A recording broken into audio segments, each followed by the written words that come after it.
Hello everyone, I am Honar Gupta, currently a PhD student at IIT Kanpur.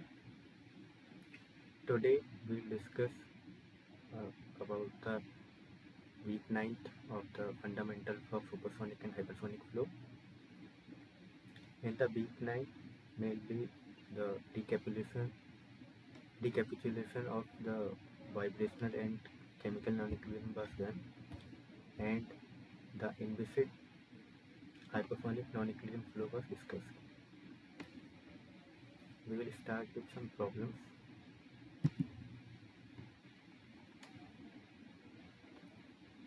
Choose the correct option or options regarding non-equilibrium flow across a normal shock. Statement 1. Flow ahead of shock front is in non-equilibrium. Statement 2. Flow behind the shock front is frozen. Statement 3. For some distance behind the shock front, the flow is in equilibrium, and at the still larger distances, it attains equilibrium. There are 4 options. Option A. Statement 1 true. Statement 2 false. Statement 3 true. Option B. Statement 1 false. Statement 2 true. Statement 3 true. Option C. Statement 1 true. Statement 2 true. Statement 3 true. Option D. Statement 1 false. Statement 2 false. Statement 3 false. So in this problem, there are 3 statements are given, and we have to tell which one is true and which one is false. And it is regarding non-equilibrium flow across a normal shock. So first we should know what is the non-equilibrium flow across the normal shock. The definition of frozen flow, non-equilibrium flow and equilibrium flow I will tell later, but first we will see what happened. You might have studied in the this week's lecture also.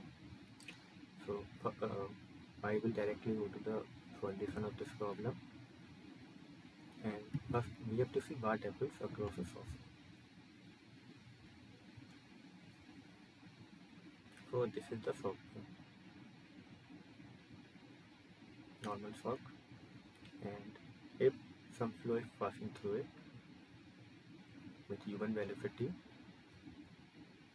then what will happen that just after the shock, for a very small length, it will remain in the frozen condition. Frozen means there is no chemical or vibrational,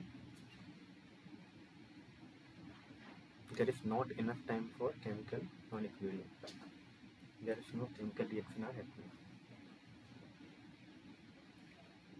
So due to this frozen flow, it will react like calorically perfect gas. After that, due to this high temperature, the chemical non-equilibrium will start, and a chemical and vibrational non-equilibrium will start, and this flow will be in the non-equilibrium, and it will take some time for this flow to attain equilibrium. So for some distance, let's say x1 to x2, this flow will remain non-equilibrium. This is for non-equilibrium,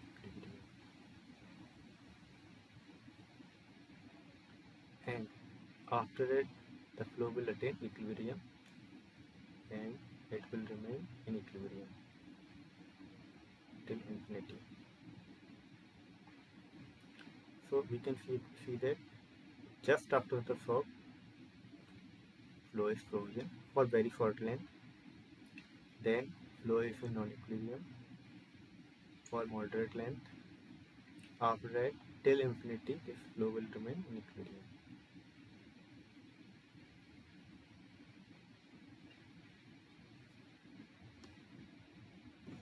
So in the previous problem, if we see, flow ahead of shock front is in non-equilibrium. The flow ahead of shock front means this flow is in non-equilibrium. This is incorrect because this flow is already in equilibrium. The equilibrium flow was coming, and after it what happens is that it's discussed here. So statement 1 is nothing but false. Statement 2. The flow behind the soft front is frozen. If you see here, the flow behind the soft front is frozen, but only for short distance. After that, there is also non-equilibrium and equilibrium also. So this is also false.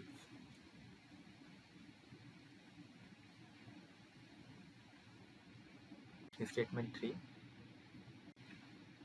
For some distance behind the soft front, the flow is in non-equilibrium, and at still larger distances, it attains equilibrium. For some distance behind the soft, the flow is in non-equilibrium. After that, it attains equilibrium. So you can see here, this is the correct sentence. So this statement 3 is true. So if we check the option, which one is the correct option? Option D, in which statement 1 and 2 are false and statement 3 is true.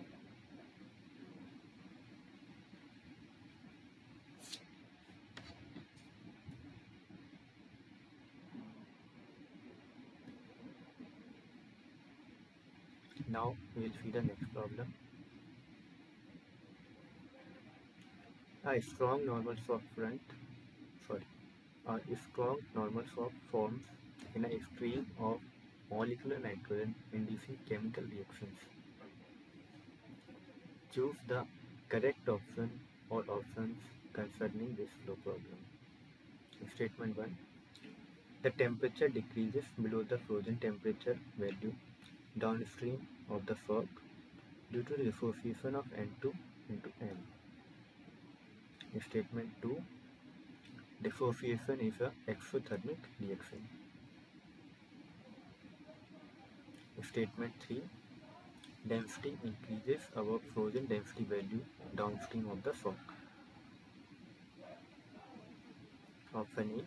Statement 1 true, statement 2 true, statement 3 false. Option B. Statement 1 true, statement 2 false, statement 3 true. Option C. Statement 1 false, statement 2 false, statement 3 true. Option D. Statement 1 true, statement 2 false, and statement 3 false.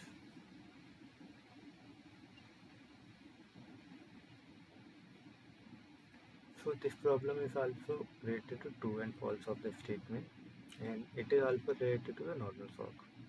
Only thing is that in this one it is asked what happens to molecular nitrogen when it passes through the soak. So this is normal soak, this is upstream flow, and this is the N2. So what happens to the flow when N2 passes through N?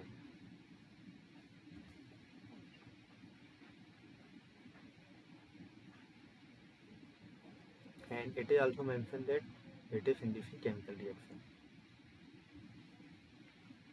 So what will the answer for this problem?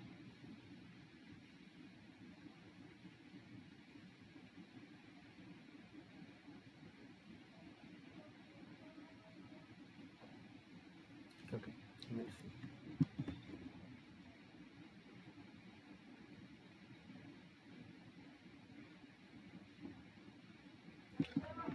So before also we have seen that what happens when a flow passes through a shock wave. First, initially it will remain frozen for very short distance, then non-equilibrium, then equilibrium. Here also, let's say this is the shock front. So one flow is passing through a shock front. So what happens there? We'll see first its temperature. Due to shock wave, its temperature will increase to the for initial distance for this time it will then increase till the frozen temperature for very small distance. After that, you see here, for very far distance it will remain frozen, then it will go in non-equilibrium. So what will happen in non-equilibrium? This N2, it will dissociate into N2, and by the collision of some species M, it will dissociate into N, molecular or atomic nitrogen. So this reaction is endothermic reaction. It means it needs energy for the dissociation. So some of the energy, translation energy, will go to into the dissociation of this N2 molecule. So as translation energy is decreasing, its temperature will start decreasing, and this temperature will start decreasing, and it will keep decreasing till it attains the equilibrium flow. So whenever there is equilibrium, this chemical equilibrium, means there is no more dissociation of nitrogen, and there is vibrational equilibrium also. It will attain the equilibrium, and at that equilibrium temperature will be constant. And if you see that this temperature will be lower than this frozen temperature. Why? Because some of the energy is gone to dissociation.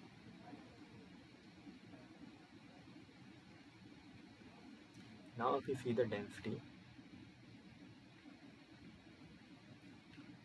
density across a normal source increases, but initially it will be same as the frozen density. Now if we know that P equal to rho RT, or from this you can see density is inversely proportional to temperature. So as the temperature is decreasing in the non-equilibrium region, you can say that this is the non-equilibrium region, this side. In the non-equilibrium region, as temperature is decreasing, the density will increase, and it will be till it attains the equilibrium. At equilibrium, density will become constant.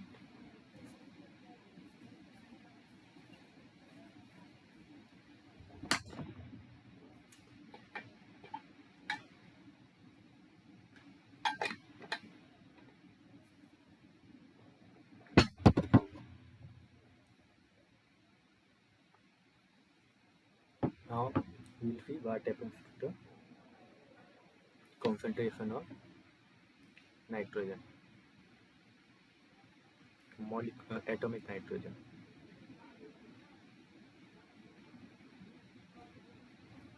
Now one thing to note, that is that here in the upstream there is no atomic nitrogen. So in the start, as there is no, initially there is frozen flow just after the shock, so there will be no atomic nitrogen also in the frozen condition. So there will be no change. Generally in the frozen condition there is no change in the concentration of a species. So because there is no chemical reaction happening, so whatever was concentration of nitrogen before the shock, it will remain the same after the shock. So frozen condition will be same as before condition, upstream condition. Now due to the chemical reaction, the nitrogen concentration is increasing. Due to dissociation, nitrogen concentration is increasing, and it will increase till it attains the equilibrium.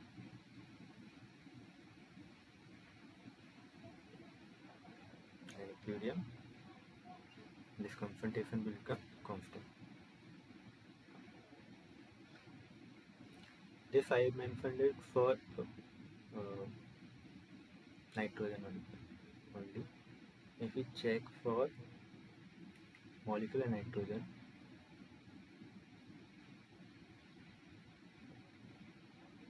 then we will see, so this is the CN2 frozen, then you will see that its concentration will decrease.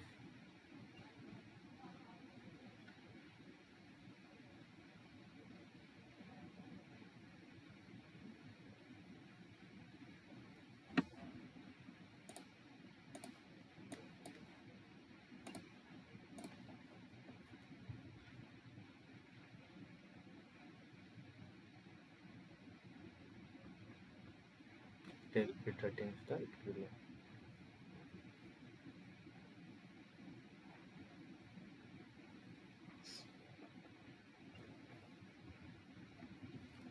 Now we will see what were the statements. Which one is true and which one is false. Statement 1 was temperature decrease below the frozen temperature value downstream of the swap due to dissociation of N2 into N. First thing is that we have seen that temperature is decreasing below the frozen value. Now, is it due to dissociation? Yes, it is due to dissociation because N2 is dissociation into N. So, as it is endothermic reaction, it will take some of the energy from the flow, maybe due to translational energy from the flow, and which will be used for dissociation. So, as translational energy is decreasing, the temperature will decrease. So, dissociation is the reason for this decreasement in the temperature below the frozen temperature. So, this statement is true.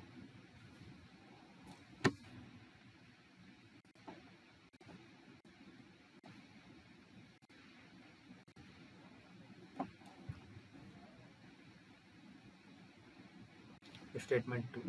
Dissociation is an exothermic reaction. This is wrong because dissociation is an endothermic reaction. Energy is needed for this reaction. It does not give any energy. So this statement is false.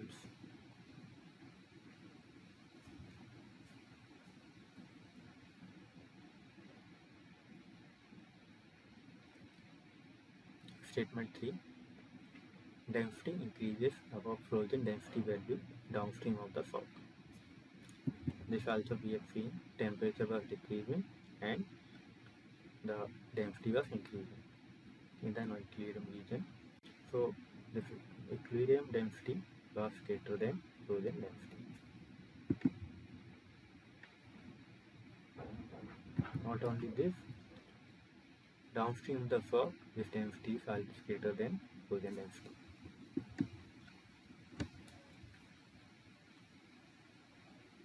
So this statement is also true. So which option will be correct? Option B, because statement 1 is true, statement 2 is false, and statement 3 is true.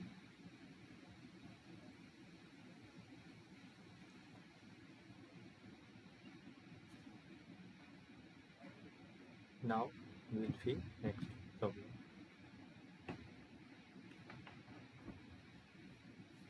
Before, two problems were related to inviscid hypersonic non-equilibrium flow, but I will also tell some problem related to non-equilibrium, vibrational non-equilibrium, and chemical non-equilibrium. So this problem is related to that only. If the number of collisions that an O2 molecule must experience to become first vibrationally excited is ZB and second to dissociate into O atom is ZD, then the following is true. For O2, this ZB is always less than ZB. So more collisions are required for the chemical reaction than for vibration excitation,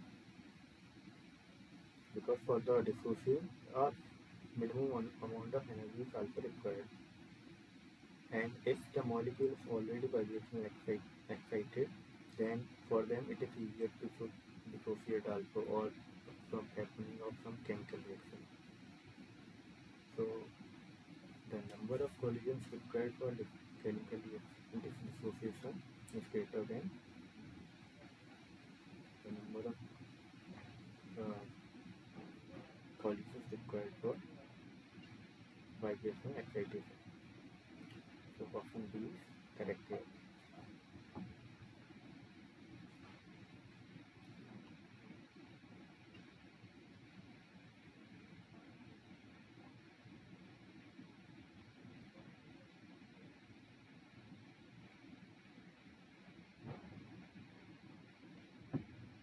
Now we will see the next problem. This is also directly, you can say, if you know the answer, you can directly choose the option in this problem. The vibrational rate equation is given by option A, d E vibration upon dt equal to tau E vibration equilibrium minus E vibration. Option B, d E vibration upon dt equal to 1 upon tau E vibration equilibrium minus E vibration. Option C, d E vibration upon dt equal to tau E vibrational minus E vibrational equilibrium. And option D, d E vibration upon dt equal to 1 upon tau E vibrational minus E vibrational equilibrium. So in this equation, this tau is vibrational relaxation time, and E vibrational equilibrium is nothing but vibrational energy at equilibrium,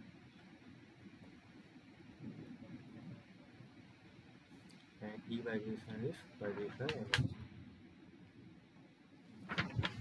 So what will be the answer for this problem?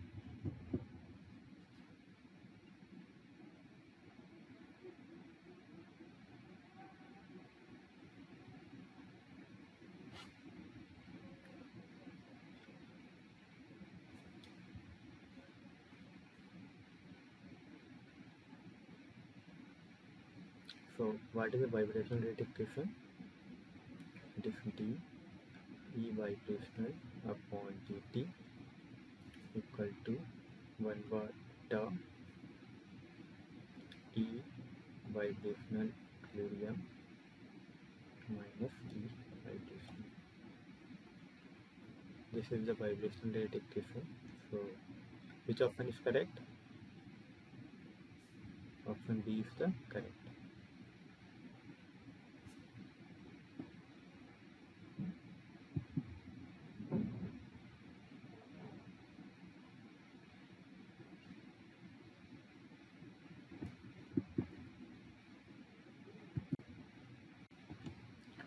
Now we'll see the next problem. The Landau-Taylor rate model expresses the relaxation time as a function of A, temperature and volume, B, volume and pressure, C, temperature and pressure, D, pressure and entropy. So what is this Landau-Taylor rate model, and which relaxation time it expresses? So we have seen the relaxation time, tau,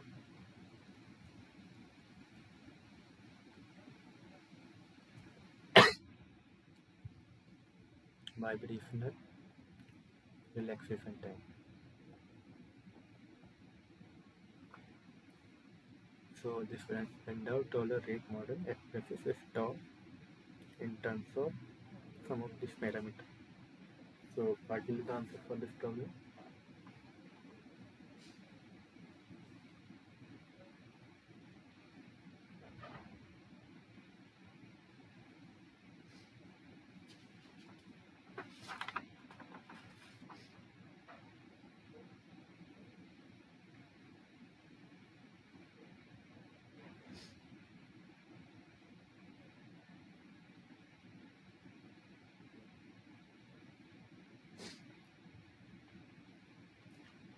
So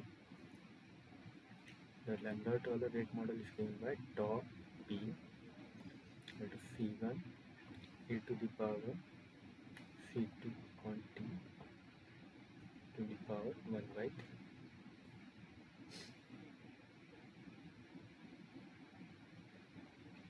Here c1 and c2 are two constants which can be found from the experiments.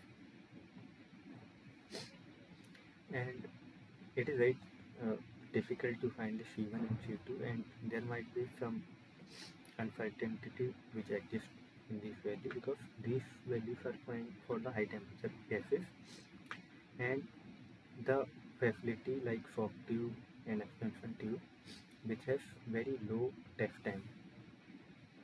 So there is some large scatter which is invariably available in the values of C1 and C2, which you can see from the various literature also. And if you see the formula for tau also, tau was nothing but 1 by k10 1 minus e to the power minus h mu upon kt.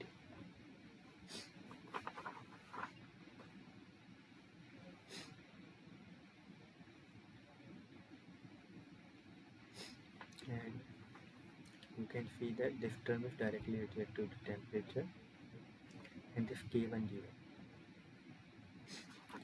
depends on what? K10 depends on transition probability P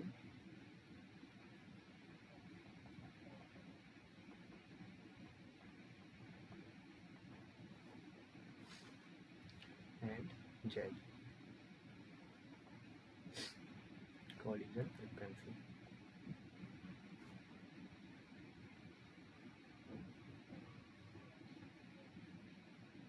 And it is also seen this transition probability and collision frequency, and we have seen before this collision frequency is nothing but depends on reference temperature. So from this also you can see that this relaxation time is function of reference temperature only, or from the equation also you can see that this relaxation time is function of reference temperature. So option C will be the correct option.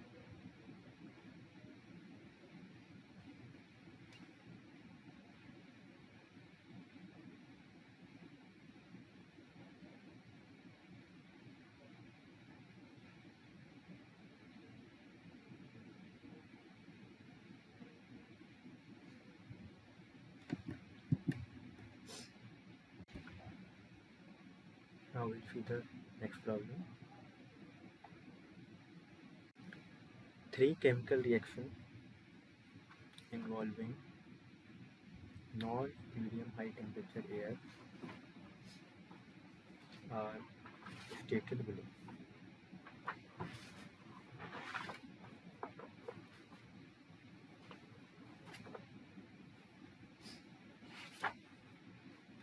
Reaction 1, N2 plus O2 will give 2n plus O2. Option B, reaction 2, O2 plus N will give N2 plus O. Reaction 3, N plus O will give NO plus E minus. Reaction 1, 2 and 3 respectively belong to the following category. Option A, recombination, dissociation and bimolecular exchange. Option B, dissociation, bimolecular exchange and dissociative recombination.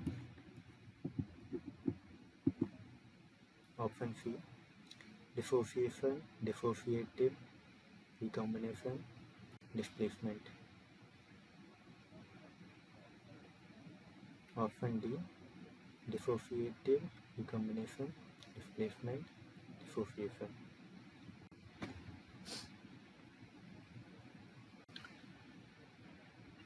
So let's check reaction by reaction. First reaction is N2 plus O2 will give 2N plus O2. If you see this reaction, main change is happening in N2. N2 is changing to 2N. Molecular nitrogen is changing to atomic nitrogen, and O2 is same. So O2 is acting as nothing but collision partner, and this N2 is the dissociation of N2 is happening from N2 to 2N. For this reaction is nothing but dissociation reaction.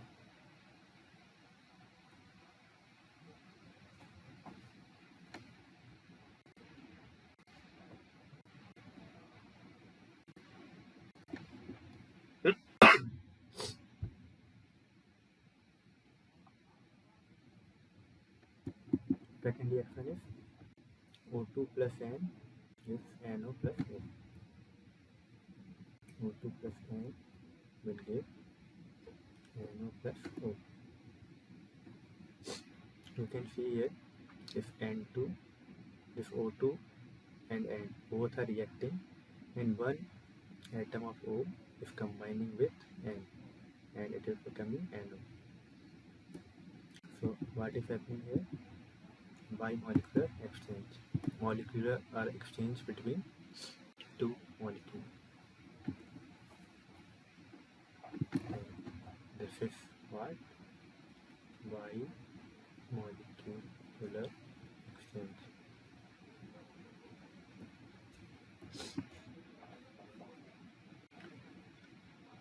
Next reaction is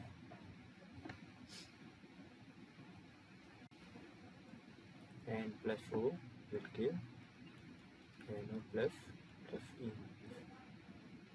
One thing you can see, N or O both are combined, so this is nothing but recombination. But this is not N, this is NO plus, and there is one electron also.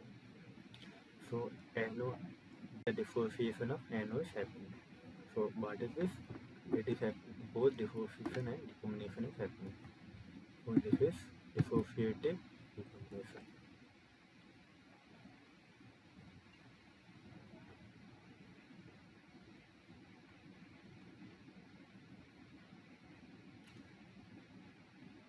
So first reaction is dissociation. Second reaction is bimolecular exchange, and third reaction is dissociative recombination.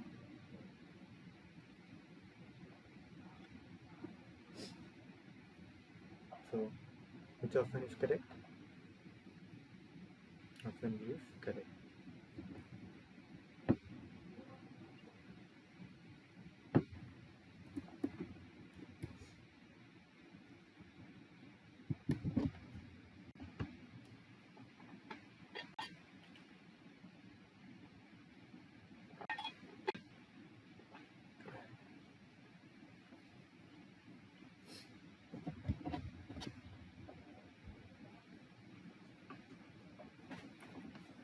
So next problem.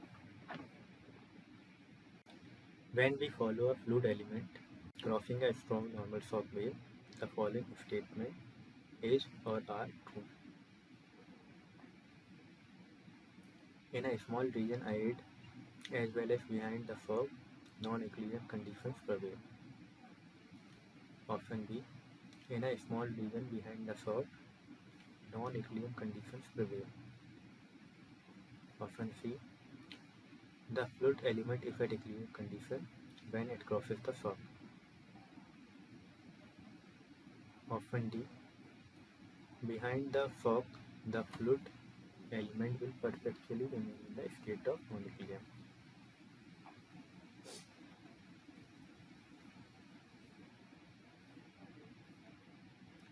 So this is related to normal shock wave. So we have already seen if one flow is passing through the normal shock, first for a small distance it will remain frozen. Then for a moderate length it will be in non-equilibrium. Then it will attain the equilibrium. Why it happens? Because this change in from due to the fog, there is abrupt change in property. So initially the flow will not take much time for the chemical reaction. So initially it will remain in the frozen flow. But after that, due to the high temperature, the collision will happen and some of the energy will go to vibrational mode of the molecule. So due to the vibrational mode of the molecule, its vibration energy will increase, and due to the collision, chemical reaction will also happen. So it will have non-equilibrium for some distance, and after that, when it attains the equilibrium once again, it means that vibration and chemical equilibriums are attained, it will remain in equilibrium. So now if you see the options, option in a small region IA as well as behind the fog, non-equilibrium conditions prevail. This is false because there is no non-equilibrium ahead of fog. We have the flow is in 0.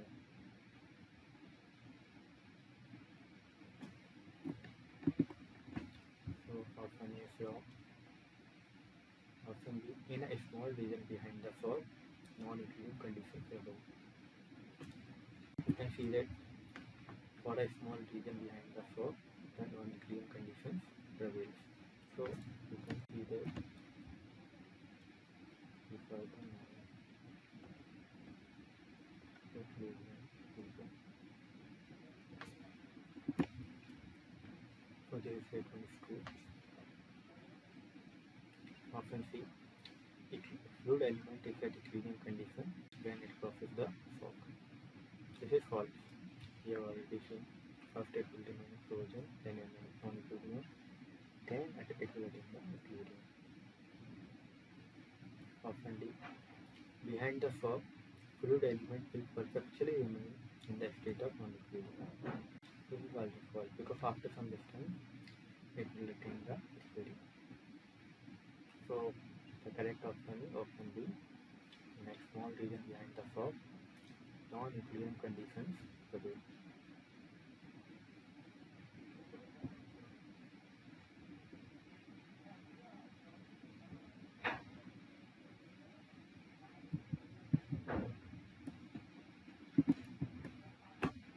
Now we will see the next problem. This is a very basic question.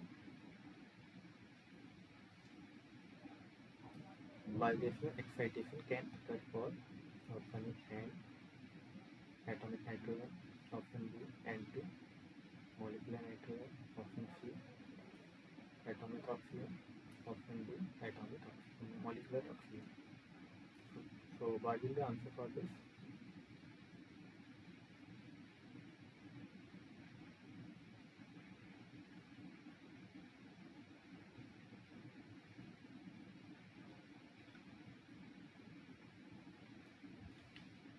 Answer for this is option B and option D, because both are molecules. We've already seen that for atoms there will be translational energy and electronic, and only for molecules there will be translational, rotational,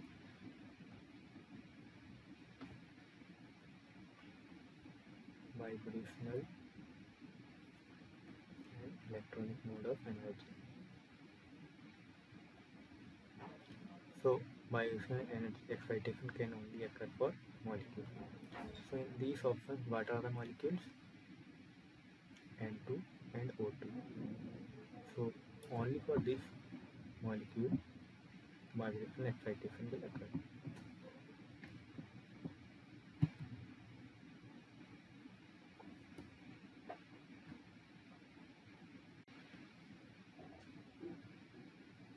We will see the next problem.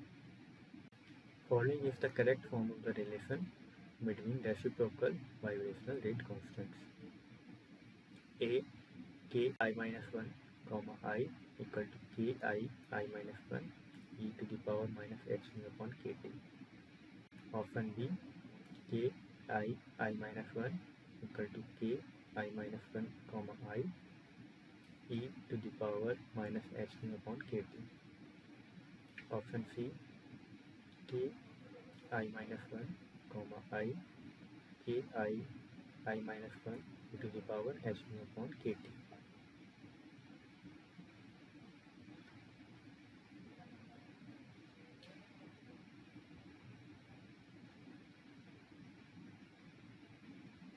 Option D, k I minus 1 comma I equal to k I minus 1 e to the power minus 2 h upon kt. Here k I minus 1 comma I is what?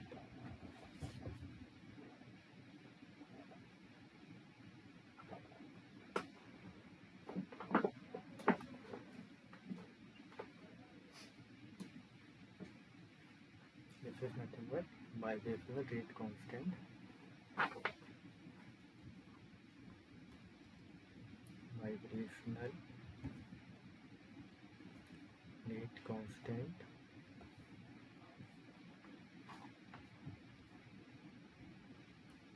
for transition from I minus 1 level to ith level. Similarly, k I minus 1 is what? Vibrational rate constant for transition from ith level to I minus 1 level.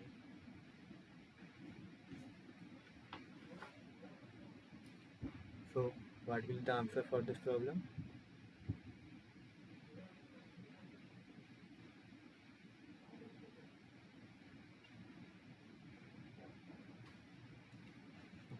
So we will write this relation.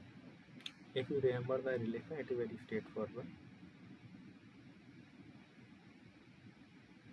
So let's say there are two levels, I minus 1 and I, by different energy level. So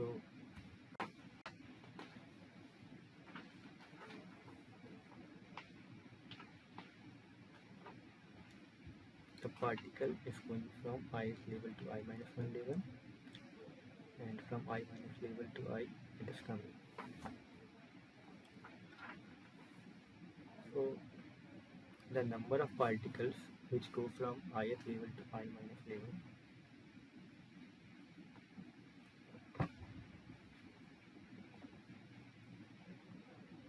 and the number of particles which goes from ith to a minus level, and number of particles which goes from I minus level to I. Both should be equal in equilibrium flow.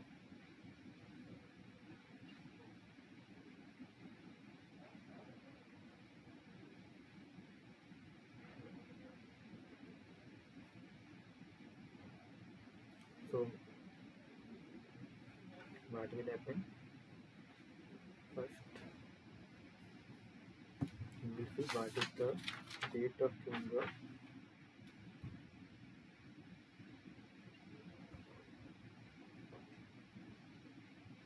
particle in ith level.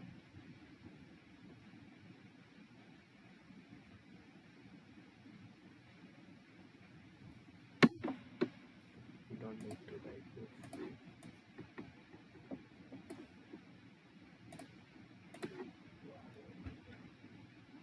So what are the number of particles which are going from ith level to I minus level? It will be ki I minus 1 into n.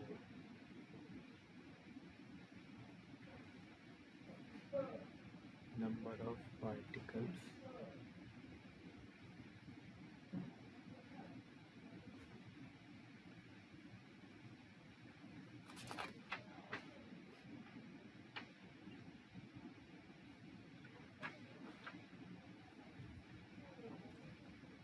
dropping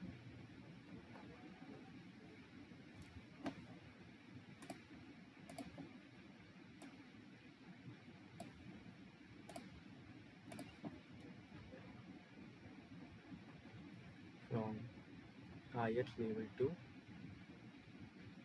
I minus 1 level per second.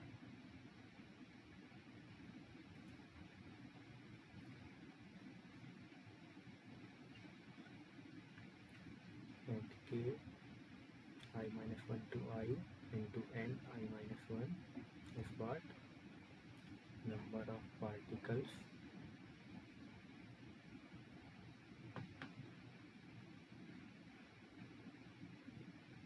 going from I minus 1th level to ith level per second. So in equilibrium, what will happen? Both will be equal.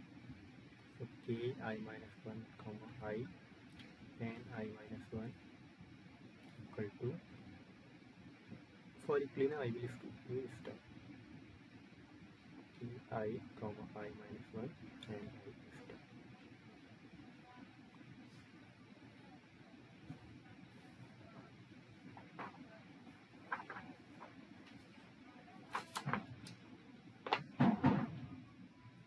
Now from Boltzmann equation, from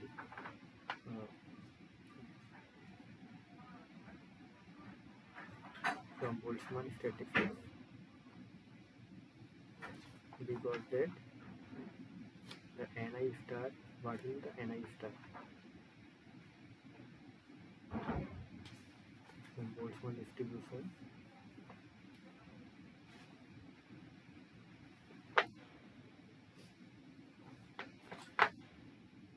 Ni star will be equal to n gi into the minus epsilon I upon Qt upon Q.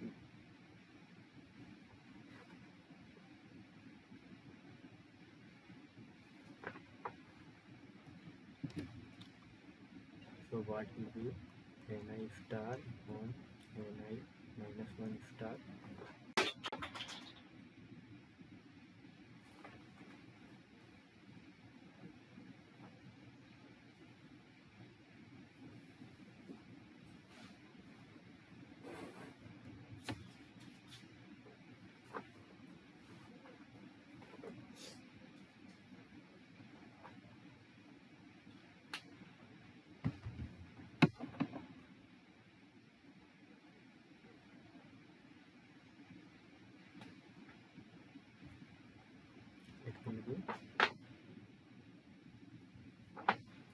e to the power minus epsilon I upon kT upon e to the power minus epsilon I minus 1 on kT.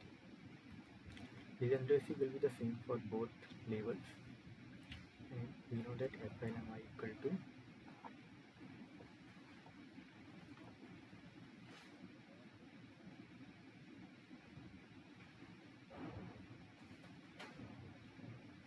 h nu I h nu.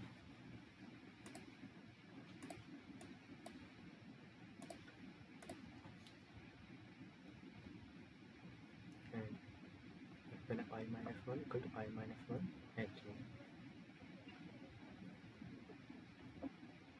It will be to the power minus epsilon I minus epsilon I minus 1 upon kT. So both their difference will be epsilon I minus epsilon I minus 1 will be equal to h nu. So ni star upon ni minus 1 star equal to e to the power minus h nu upon kT. If you see this equation, let's say equation 1. So equation 1 can be written as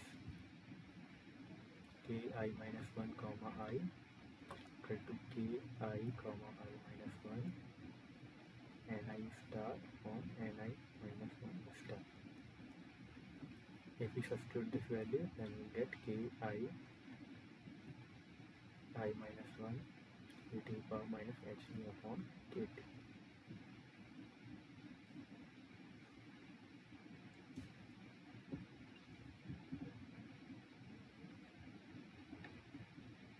So in the option, if you see, it is famous option here.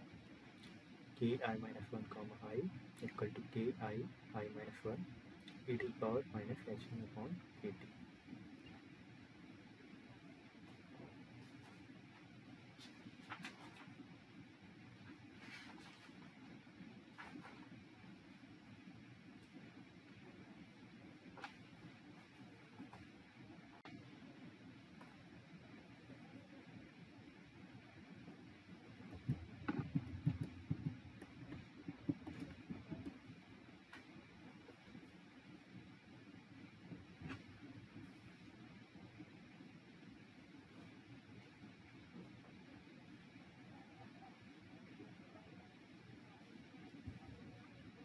Now there is one more thing, which is what now we'll discuss in theory.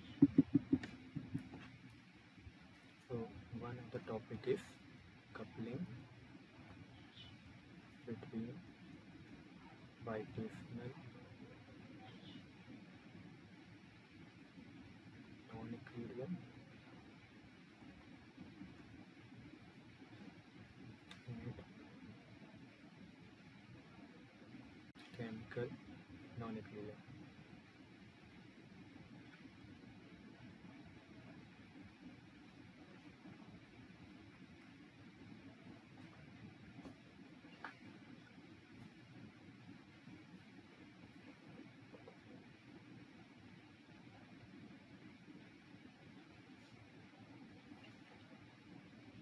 So what will happen generally if both vibrational non-excitation,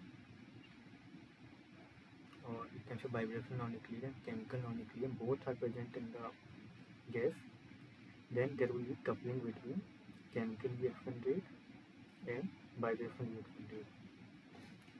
So the value of this vibrational relaxation rate will affect the chemical relaxation rate and vice versa. So if molecule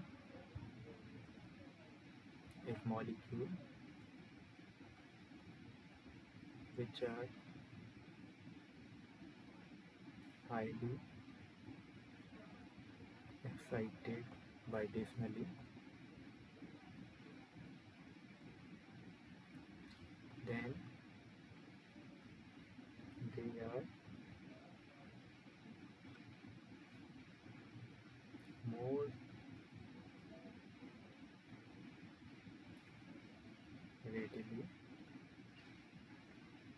dissociated by collisions.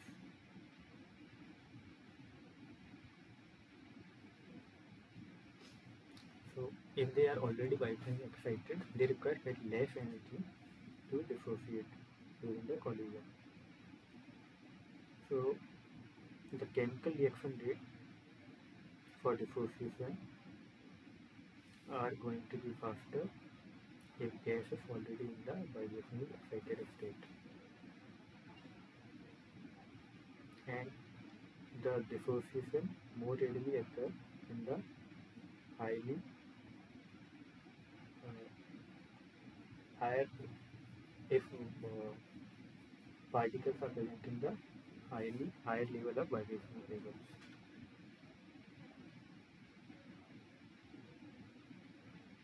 So if the particles or molecules on the higher vibration levels are gone for the chemical reactions, then that population will decrease.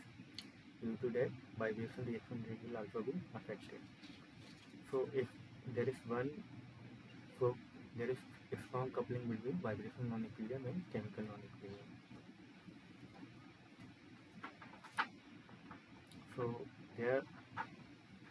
So for this coupling is very complex. So to use this coupling, Park has given two temperature model. So in two temperature model, one temperature is T translational temperature,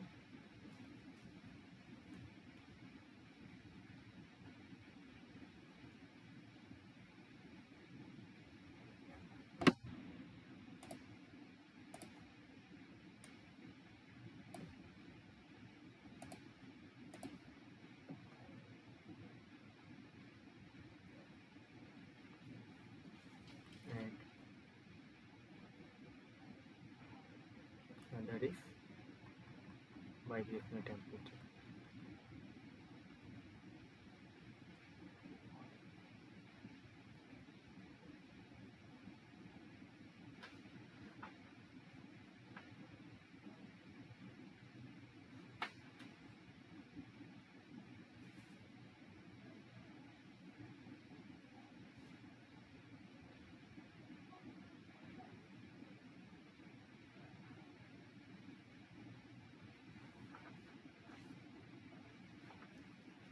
And the instantaneous vibrational temperature is given by using the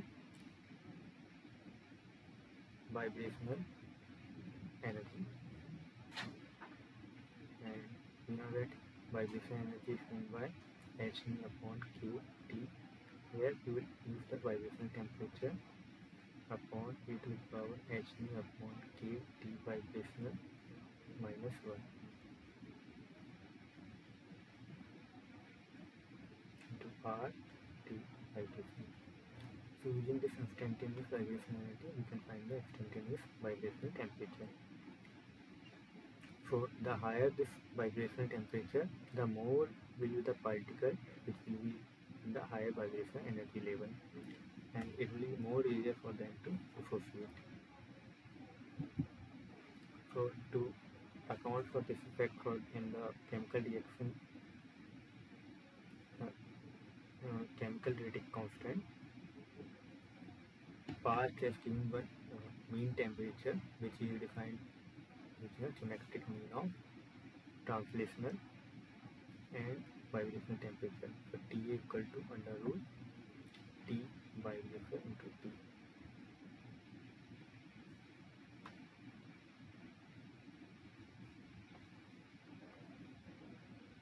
So when in equilibrium,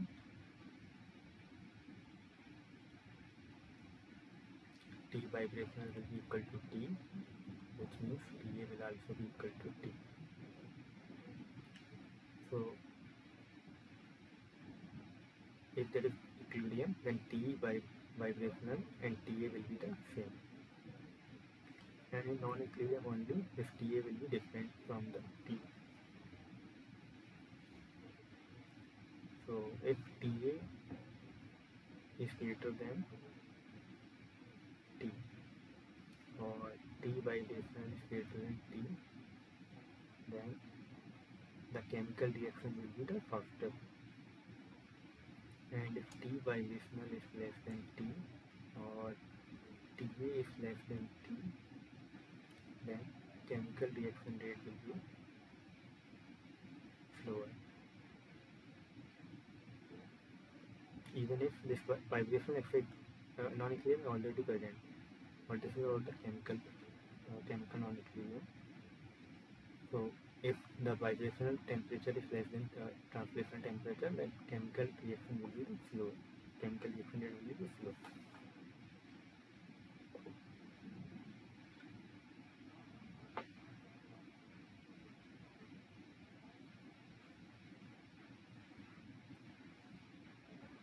So this is the two temperature model, the part which is used for the coupling between vibrational non-equilibrium and chemical non-equilibrium.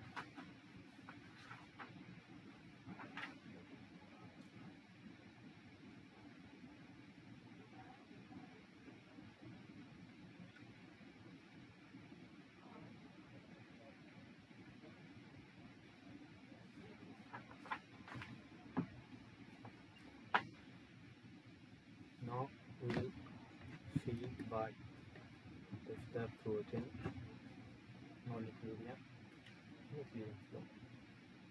This we have studied many times also, and in many lectures also.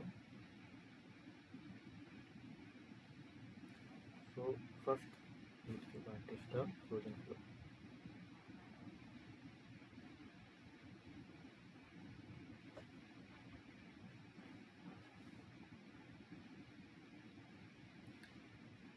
So in frozen flow, the chemical reaction rate are 0 and vibrational relaxation time is infinite. So it means to say that there is no chemical reaction are happening and there is no vibrational excitation.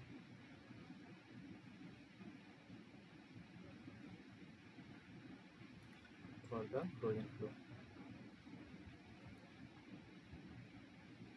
And equilibrium flow,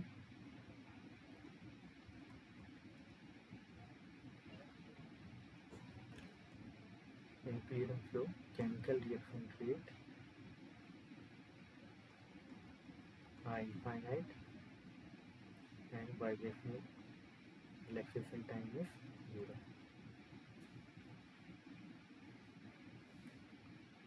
So in equilibrium flow, if flow is happening, then it will instantaneously adjust to the equilibrium flow if any changes were happening to it. Let's say if there is some chemical reaction also, then it will attain instantaneously equilibrium. Let's say there is flow is happening. So in each point of the flow, it has different referent temperature, and due to which chemical reaction is happening, but at the next point of the flow, it will attain equilibrium automatically, not attaining instantaneously. So it does not take time for the chemical reaction and vibrational excitation to occur.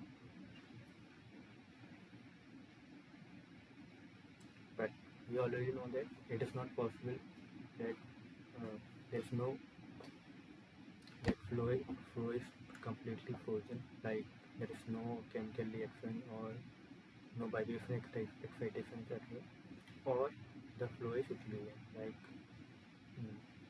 there is no time for taken for the chemical reaction or vibrational excitation.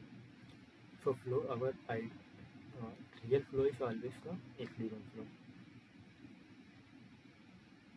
Sorry, non-equilibrium flow. So in non-equilibrium flow, suppose chemical reaction and vibrational excitation is happening. But For our convenience, we define the equilibrium and frozen flow using the characteristics time. Let's say tau f is the characteristic time of flow, which is given by L upon V infinity. L is the characteristic length and V infinity is the resting velocity. And tau c equal to is characteristic time of chemical reaction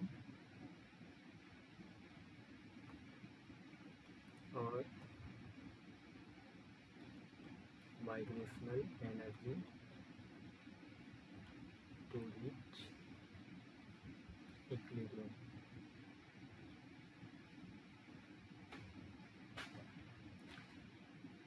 So if tau f is very greater than tau c, it means the time taken for a chemical reaction to happen or vibrational energy to reach equilibrium is very less than flow time, then flow is considered equilibrium.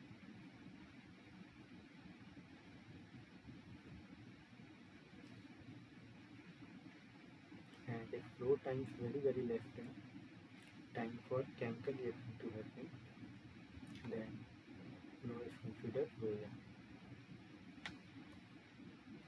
It means that flow is completed but chemical reaction is not even started, you can say. And if both time are comparable to each other, then flow is non-equilibrium.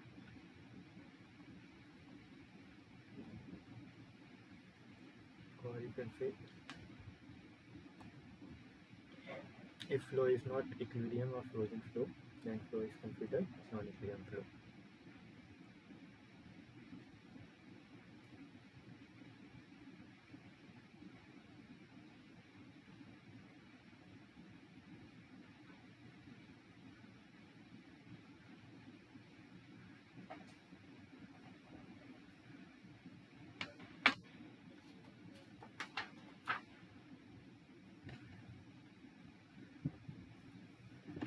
Now we'll see the orientation of non-equilibrium flow.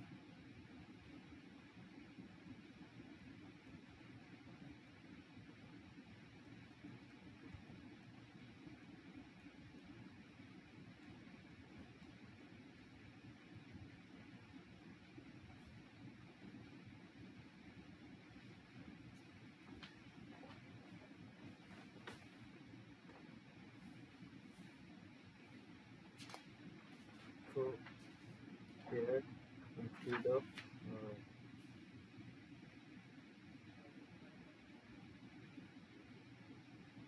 general quantitative equation, we use the species conservation equation.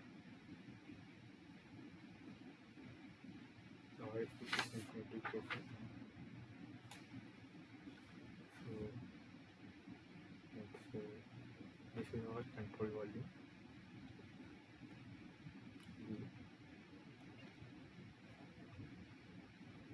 This is one surface and cap and velocities here.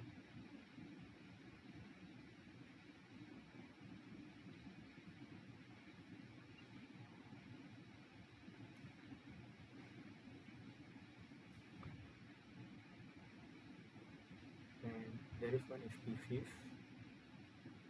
Let's see. There is one species which density rho I.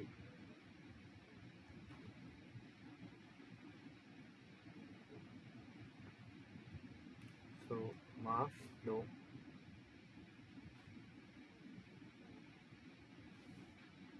net mass flow of the species I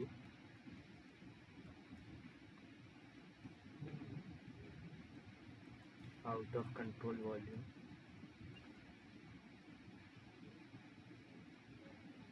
will be double integration rho I dv dot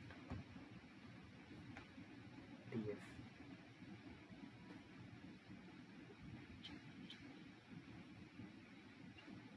As we are in the general derivation of contradiction also. So this is the mass flow of species I which is going out of the control volume. V dot ds is the direction of the normal to the small control surface ds.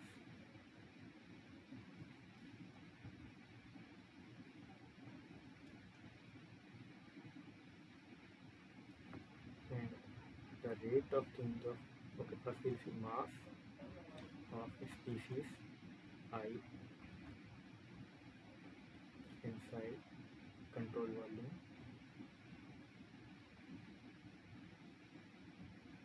it will be triple integration rho I dv. This volume I am writing without this vector sign and velocity with vector sign.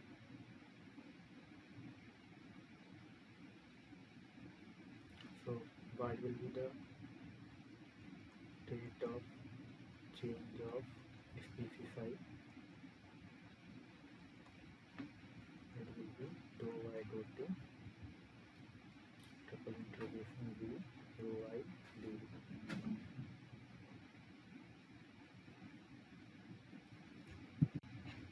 Now let's take wi as local rate of change of rho I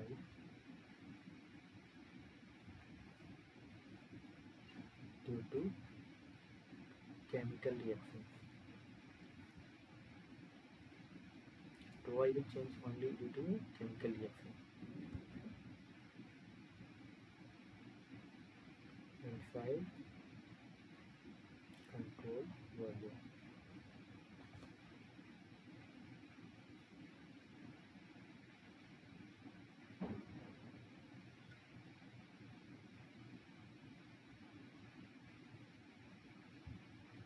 So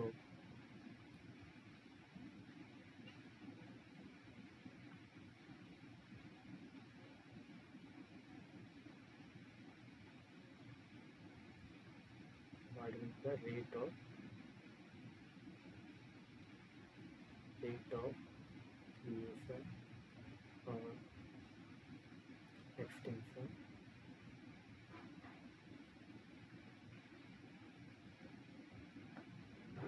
of species I will be equal to triple integration wi dv. So from the conservation, rate of change of mass of species I will be equal to net outflux of species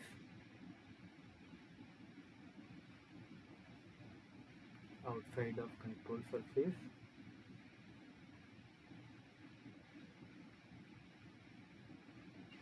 and creation or destruction of species I.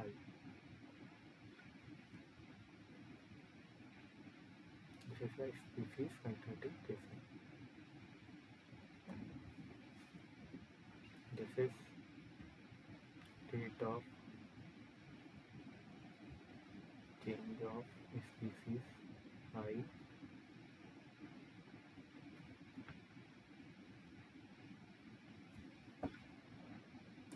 not species.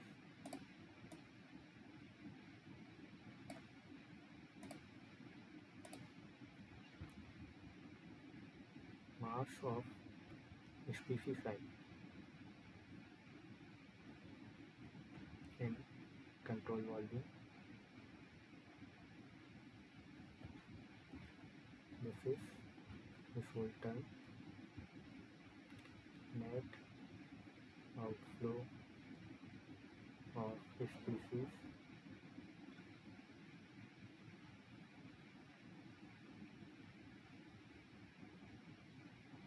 with minus term it will be net inflow.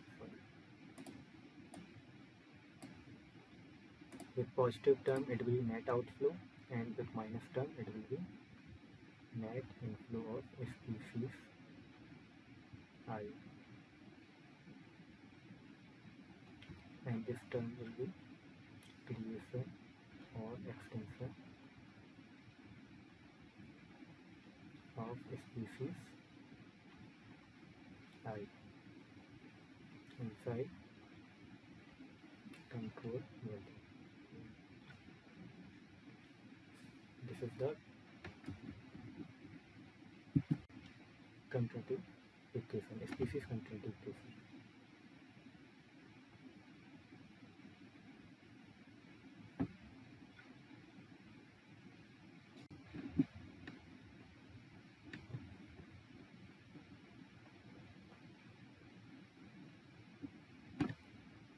If we use the divergence theorem here, then this whole equation, let's use the divergence equation for dou by dou t triple integration rho I dv v equal to, if we use the divergence in the first term on the right hand side, it will become triple integration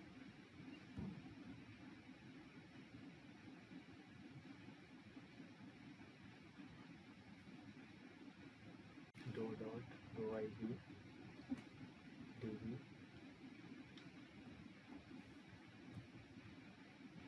plus triple integration w by dv.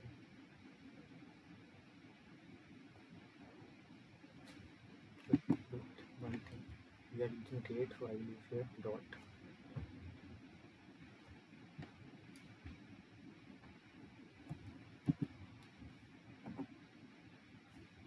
So if we take all this together, we will get triple integration v dou rho I by dou t plus del dot rho I v vector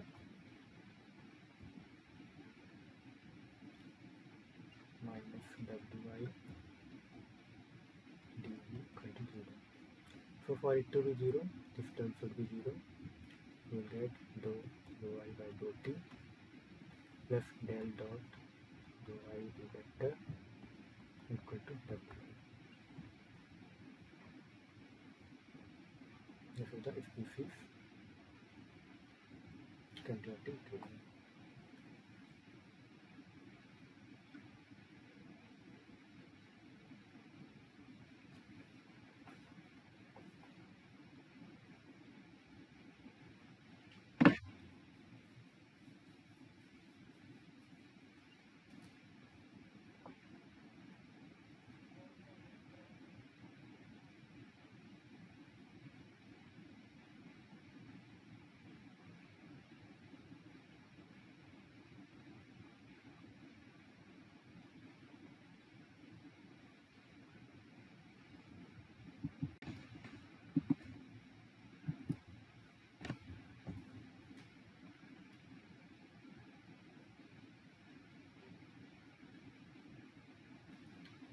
Now let's say there is some chemical reaction.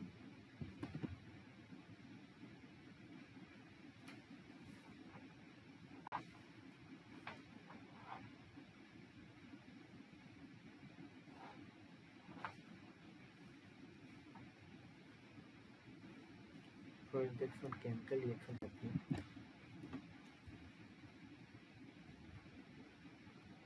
one thing is to know that w dot I is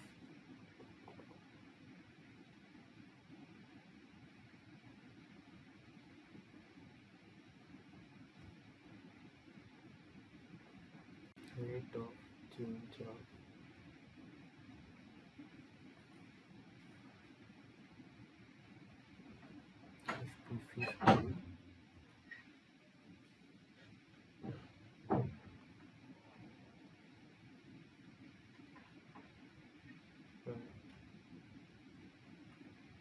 of mass of species I per unit volume.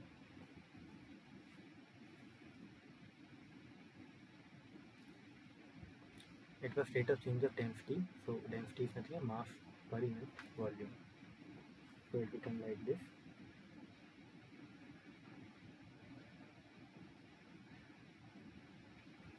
And if we divide this by molecular weight, it will become rate of change of mole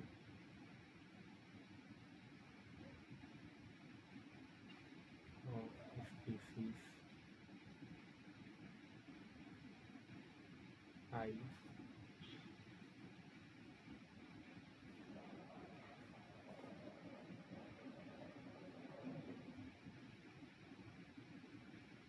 per unit volume, which is nothing but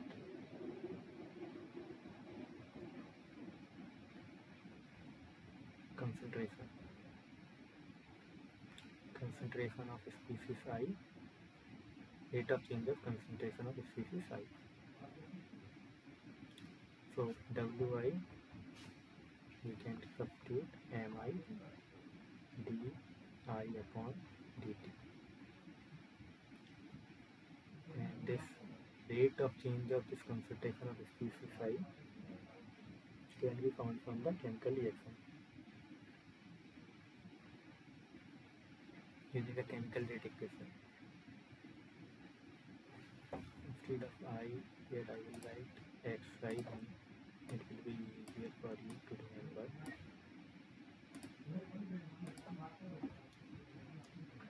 This is species xi. Xi is species I, and this is concentration.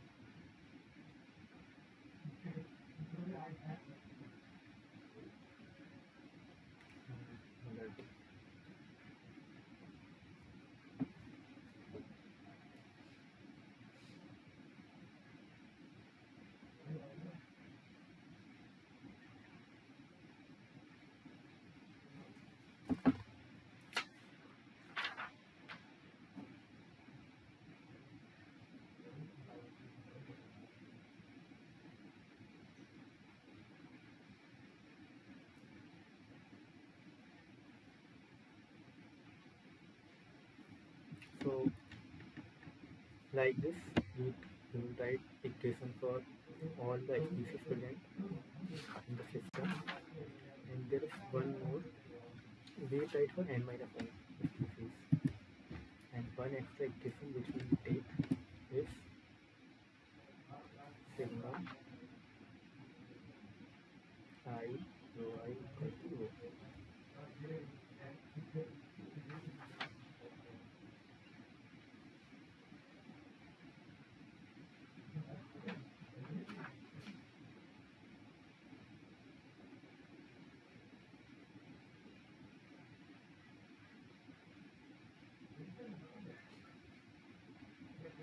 And we can write alternative form of this equation also.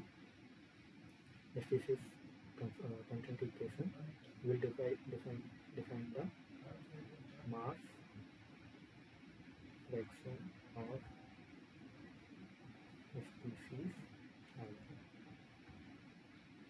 It will be nothing but Ci equal to rho I upon rho. You can think like if you multiply the volume on upper and lower side, rho I will get the mass of species I and one total mass. So it will be a mass fraction. So we can substitute rho I equal to Ci into rho. So our constant equation was rho I upon rho t plus del dot rho I vector equal to Wi dot. Substitute rho I here, we will get rho Ci upon rho t, rho Ci into rho t plus del dot rho I 0.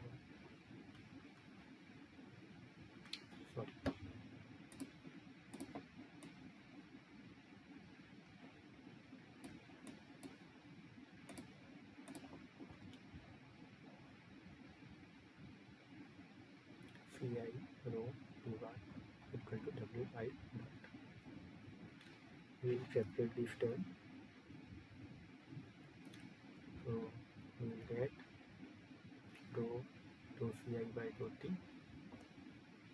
plus Ci rho by rho T plus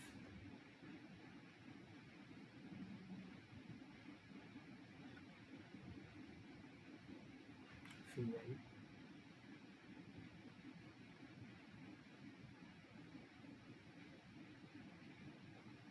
del dot rho Bi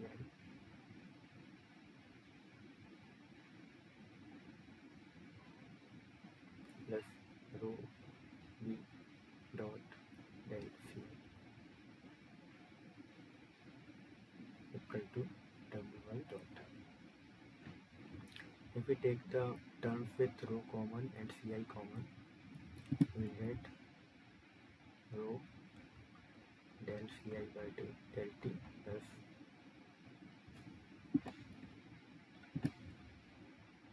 B vector dot del Ci plus Ci rho by rho T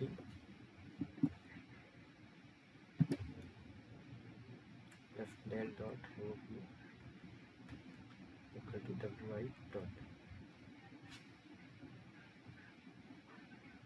This term will be 0 because this is nothing but global continuity equation.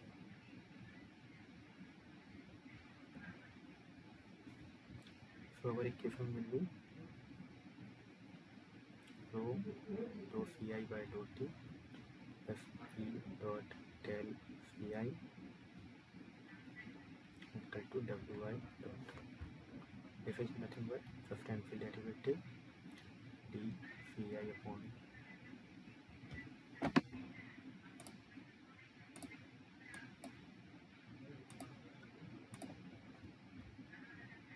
dt equal to Wi upon Wi dot upon 2. This is also one form of Hessi's continuity equation.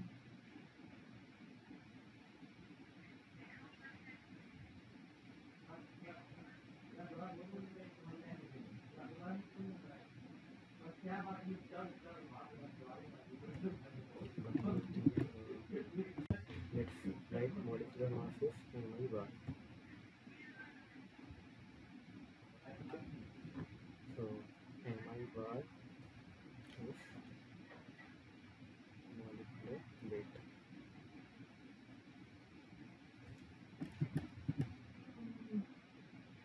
Okay. Let's say mass of the system is and mass of the species is mi. So we can write mole to mass ratio to mi equal to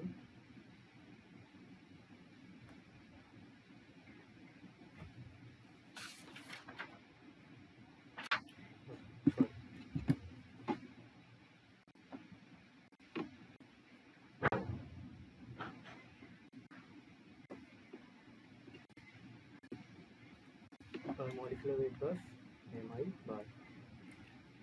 So mole to mass ratio Ni eta I equal to what will be the Ci upon mi bar. So I will substitute Ci equal to eta I mi bar. We will get d eta I mi bar upon dt equal to Wi dot upon rho. This mi bar is constant, so it will come out, so it will become d eta I upon dt equal to Wi dot upon rho mi bar.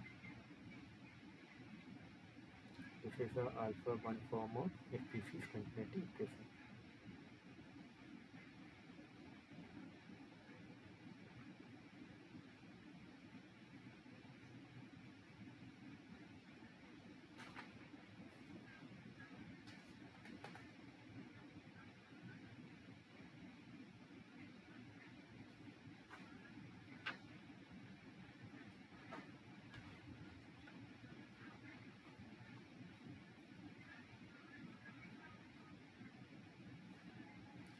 So our governing equation for non-nuclear hypersonic flow will be, let's say,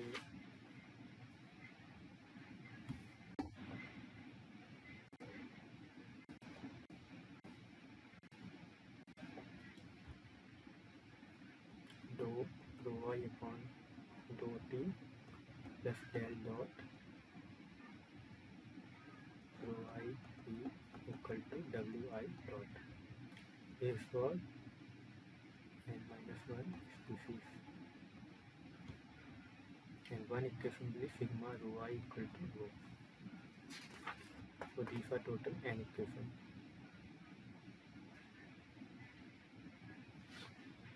for n species.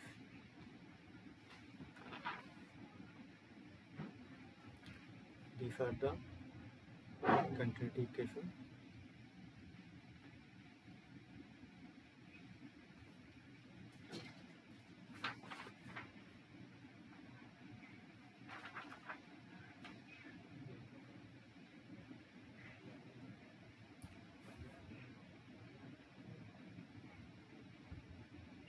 These are species continuity equation. One will be global continuity equation, dou rho y dot t plus del dot rho e vector equal to 0. This is global continuity equation. In the species continuity equation, wi dot will be found in the chemical reaction, where wi dot is nothing but mi bar dxi upon dt, where dxi upon dt will be found from the chemical reaction. Momentum equation will be given by rho dv by dt equal to minus del p. This is for invisible. We are studying for invisible only currently. And the equation will be given by d rho dh naught upon dt plus equal to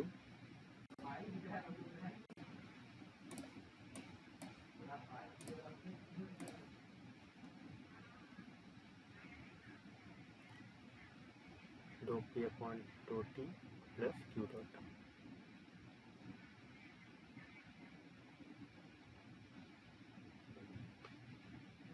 Q dot is due to the volumetric heating, and h naught is h plus v square upon 2. These are the governing equation for invisible hypersonic non-Euclidean flow.